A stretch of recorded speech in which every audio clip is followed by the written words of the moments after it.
নমস্কার বন্ধুরা, হেসেল বনলক্ষীতে আপনাদের সকলকে স্বাগত। আজকের রেসিপি পেঁয়াজ রসুন মশলা ছাড়া সম্পূর্ণ নিরামিষ মটরশুঁটি দিয়ে নতুন আলুর দম।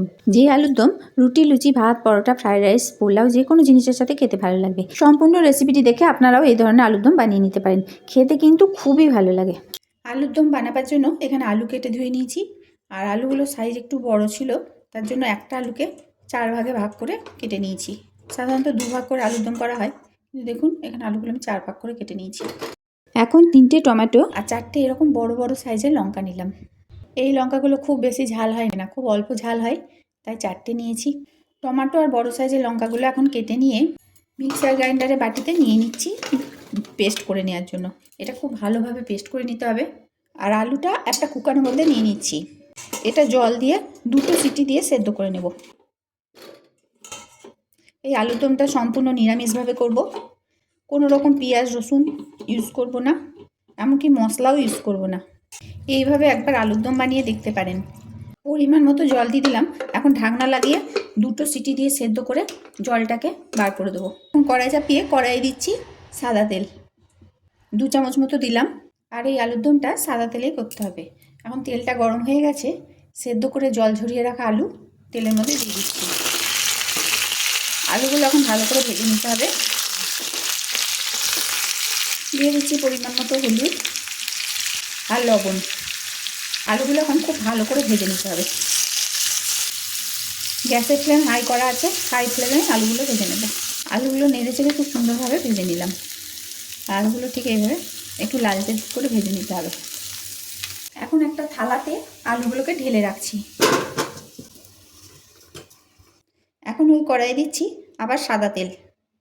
2টো বড় সাইজের ক্যাপসিকাম খুব কুচি করে কেটে নিয়েছি। তেলটা ভালো করে গরম করে নেওয়ার পর ক্যাপসিকামটা এর মধ্যে দিয়ে দিচ্ছি।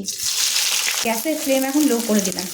আর ক্যাপসিকামটা লো ফ্লেমে ভাজতে হবে, যাতে ক্যাপসিকামটা খুব ভালোভাবে গলে যায়। খুব ভালো করে নরম করে নিতে হবে। দিচ্ছি পরিমাণ মতো লবণ। লবণটা দিয়ে দিলে ক্যাপসিকামটা তাড়াতাড়ি নরম হয়ে যাবে। ভালো করে মিশিয়ে নিলাম। এখন ঢাকা দিয়ে লো ফ্লেমে ক্যাপসিকামটা ভেজে নেব। মাঝে মাঝে ঢাকা খুলবো আর নেড়ে চেড়ে দেবো।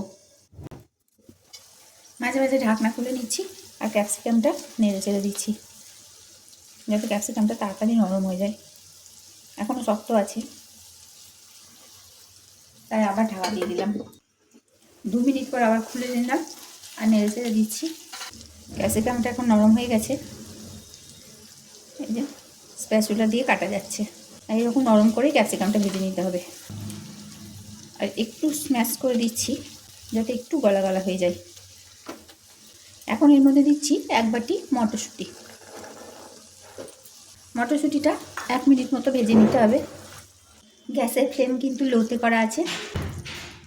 ঢাকা দিয়ে দিলাম আর লো ফ্লেমে 1 মিনিটের জন্য রাখলাম, তাতে মটরশুঁটিটা কিছুটা নরম হয়ে যাবে।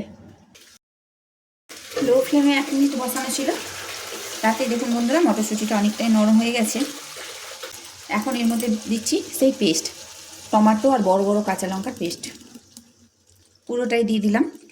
মিক্সার গ্রাইন্ডারে বাটিতে লেগেছিল, তাই 1 চামচ মতো জলে ধুয়ে ওই জলটুকু দিয়ে দিচ্ছি।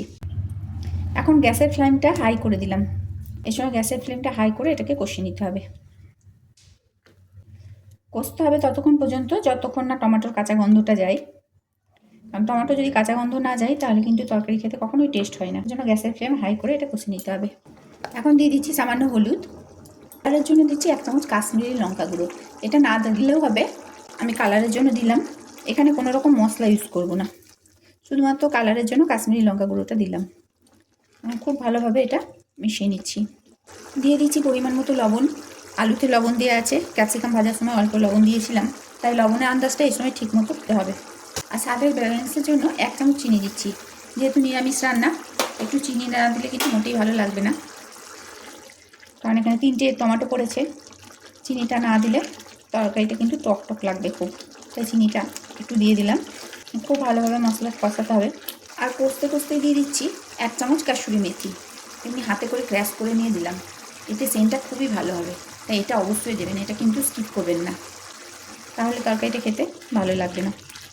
কারণ সম্পূর্ণ নিরামিষ আলুর দম, তারপর আবার মশলা ছাড়া, জিরে গুঁড়ো ধনে গুঁড়ো কিচ্ছু ইউজ করিনি, এমনকি আদাও ইউজ করিনি। তবে একবার বানিয়ে দেখুন, খেতে এতই টেস্ট, অন্য আলুর দম আর খেতে ইচ্ছে করবে না।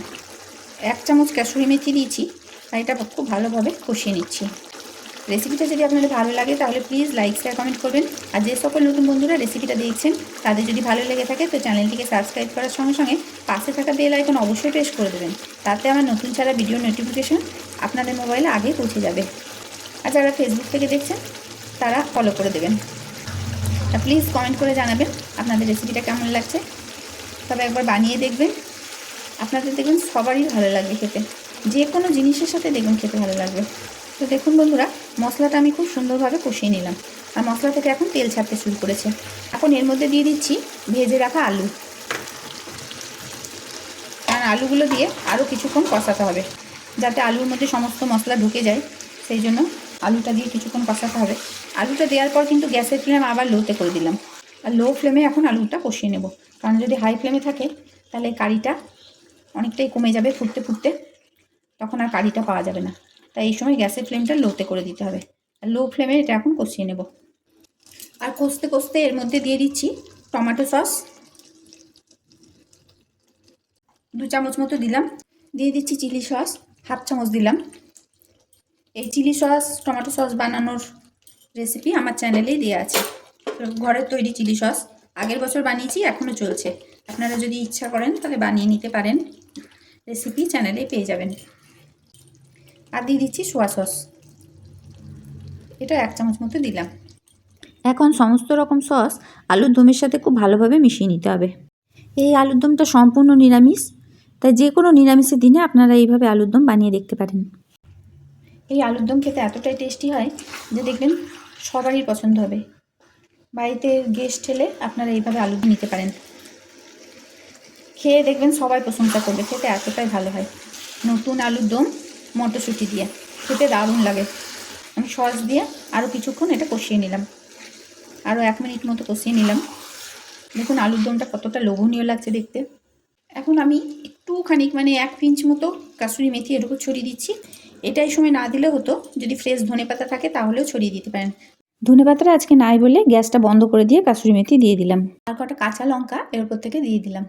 এখন ঢাকা দিয়ে 5 মিনিট স্ট্যান্ডিং টাইমে রাখার পর পরিবেশন করব, তাতে কাঁচা লঙ্কা আর কাসুরি মেথির একটা দারুণ সেন্ট উঠবে। ফিরে এলাম 5 মিনিট পর, আলুর দম তৈরি হয়ে গেছে। এখন গরম গরম এটা পরিবেশন করব। সমস্ত রেসিপিটি দেখার জন্য হেসেল বনলক্ষ্মীর তরফ থেকে অসংখ্য ধন্যবাদ।